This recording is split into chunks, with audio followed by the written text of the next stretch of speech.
My name is Kimberlee Gill, and I'm the Academic Dean of Summit Christian Academy, a school of 830 students in Lee Summit, Missouri. I'm also here as a representative of the Association of Christian Schools International, which represents about 3,500 students in our state. And I'm also one of the organizers of a rally that we just had last week that had over 700 people in attendance. Senator here asked a question why perhaps that this bill has not been able to move forward. I believe part of the problem has been a lack of unity on the pro side, and we are working really hard on that. At our rally, we had Jewish schools, Lutheran schools, homeschool group, private and Christian for the first time, and that is only going to grow. Thank you for the opportunity today to share my passion, the education of students. I've spent the last 2 years researching school choice for my dissertation and completion of my doctoral degree in educational leadership from St. Louis University. I brought my dissertation here in case you have questions, lots of specific answers. After 30 years in Christian education and hundreds of hours spent in public schools for internships, I am here once again to beg your affirmation of the power of school choice to catapult children to their dreams of excellence. There are many reasons allowing choice is the exercise of wisdom. It can support specialization, as you just heard. It can enrich a faith-filled life. It supports the democratic ideals of a pluralized society, and it saves millions of dollars when the bill is written correctly, as Senator Koenig has done. But today I want to take it back to the basics. Since this is a revenue committee, I want to take it to supporting reading, writing, and arithmetic. Despite accreditation practices and the best efforts of many great public school teachers and administrators, many children in Missouri are not receiving the education that best meets their needs as measured by their own standardized testing statistics. Missouri's Department of Secondary and Elementary Education reports via its own measure a general lack of proficiency in math, language, and science. Proficiency in these subject areas is critical to future success. The table that you have with you will show Missouri's proficiency scores. It reflects percentages of the students who scored proficient or advanced in 2016. As you may know, the MAP test has been rewritten, and there are issues, so I pulled a 2016 data.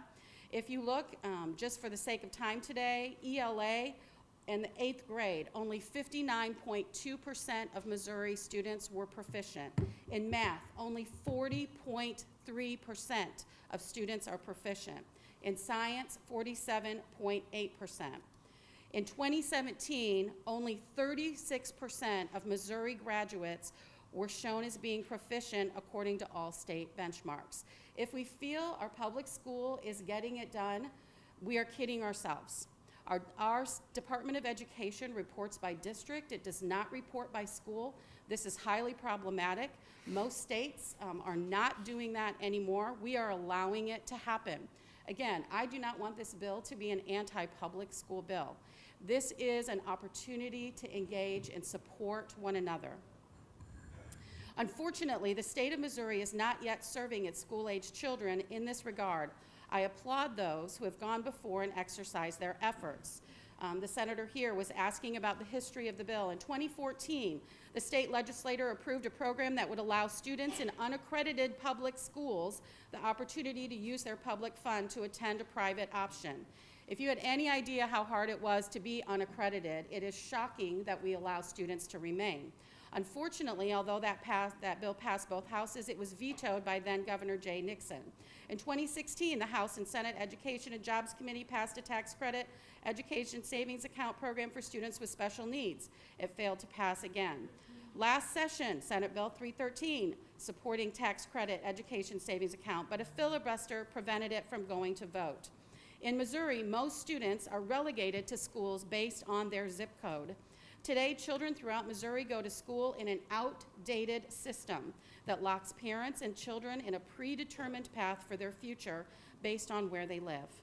Zip code should not determine a child's future. It should not preclude access to a quality education that will prepare them for college and career. All leaders in education will admit that the climate of education is rapidly changing. No longer is the school the hub of information. We have Google now. Unfortunately, our current education system has long been behind the curve in preparing students for the current world of work, let alone this new age of agility with its profound and rapid changes to the education of children. Our nation faces the real possibility of failing farther behind countries with nimbler and more innovative systems. That's what this bill is promoting. Although children have a world at their fingertips playing with friends in Australia on their Xbox, they cannot exercise wisdom and discernment in the application of that knowledge. Students must have an educational system in place that is willing to tear down the walls that block access to understanding and provide a true education that meets their needs. In the 21st century, we cannot be locked into this system that's yielding 40% of students not able to perform in reading comprehension, 53% behind in science, and 60% basic or below basic in math. Those are your state's statistics by your own Department of Education. These students are graduating, if they graduate now, to what is global competition. You may not be aware that the entire movement behind the rewriting of Common Core was the fact of global competition. No longer are our students just trying to get a job from the person down the street. They're competing with India, China, etc. 29 other states, that question was asked today, 29 other states and the federal government in Washington, D.C. have figured out how to get this done. They've figured out that there is a need to trust parents and give them options. All children deserve the American ideal of an education that brings them to their full potential.